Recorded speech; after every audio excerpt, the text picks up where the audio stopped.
I don't work for free. You'll get your reward. Do well, and I may give you something more than coin.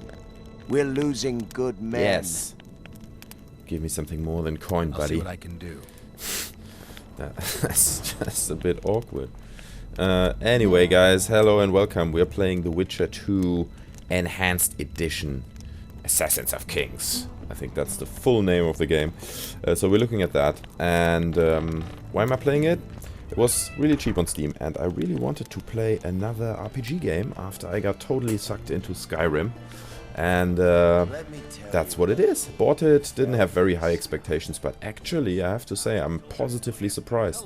It's an amazing game, it's very well crafted, it works, it has a few ups and downs, you know, and comparing it to Skyrim especially, it doesn't have these open worlds that you can roam around free, and it has a few downsides, but anyway, overall I think it's a really good game. I'm looking for a guy called Zoltan, and it might be this guy. Is it this guy? Let's talk. Zoltan, there we go. We haven't yet celebrated your raid into the mist. Ah, sorry. Where are my manners?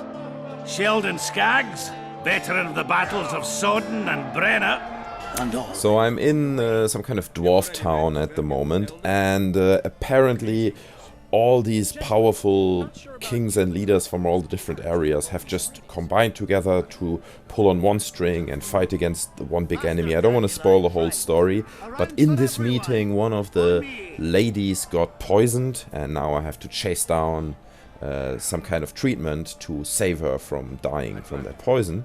So I have to chat with this guy now, and outside the city, to make things even more complicated, seems to be some kind of mist that prevents me from going out. It seems to be filled with ghosts and spirits and all kinds of spooky shenanigans. So, and that's actually something that The Witcher does really well. It tells these really pure fantasy stories, and it puts you in this world that is really lovely written and pays a lot of attention to details. Actually, I find you have a beautiful journal, which as you go through the game, you make decisions, and then the journal tells your story like actually a written story. I can show you that in a second. So I think I have to go down the mine and find some kind of rare mushroom or something that I then have to use in order to heal the lady from the poisoning. So just chatting with the guys who really know the mines, I assume.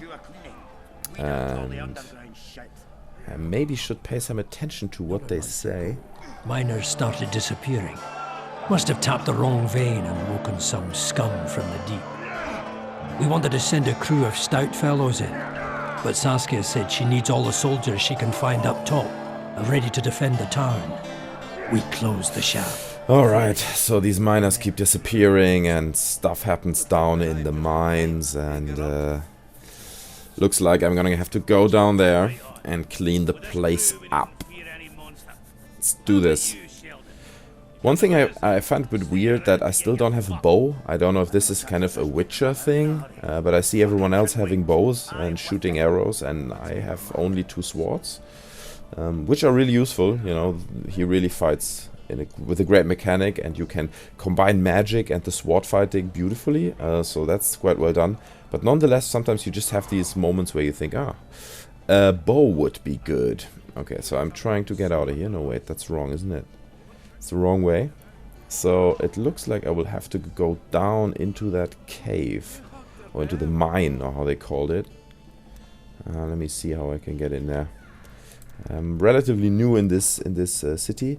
Like I said, it's some kind of dwarf town, all caved from stone. It's quite beautiful. But it is covered by this mist, so you can't really see that far. And there seems to be this mist problem that the city has, which I still have to solve somehow. Can I go through here? I think I can go up here. And then maybe take a left.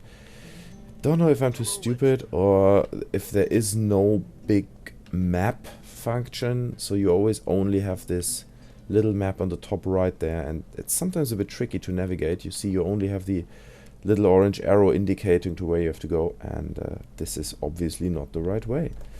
Let me see, was that just something that I missed? There seems to be a box, and there's money in it. And you see, that's another thing, compared to Skyrim, and I'm sorry I keep doing this, that I keep comparing these two games, but Skyrim for me was kind of the entry into the RPG world, really. I'm not a huge RPG fan before that, so you know, I'm fairly new to the genre.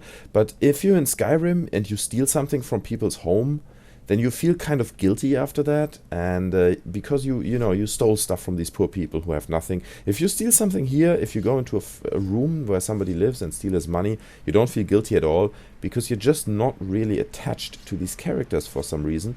So that's another difference. Let's see what this guy has to say. Alright, let's get to work. So these guys are gonna help me. I have an army of dwarfs helping me out, and going into the mine. And I think I'm gonna cut this video here, and the actual journey into the mine is gonna be a separate video, just so I don't have videos that are too long and bore people. So thanks for watching. You can subscribe underneath if you enjoyed the video. You can leave me a comment or a like, that would be appreciated if you enjoyed the video. Thanks guys, and now there's a link on the screen where you can click to part 2, and you can follow me on my journey into the mine together with these dwarfs, I think. Let's see. See you later, guys.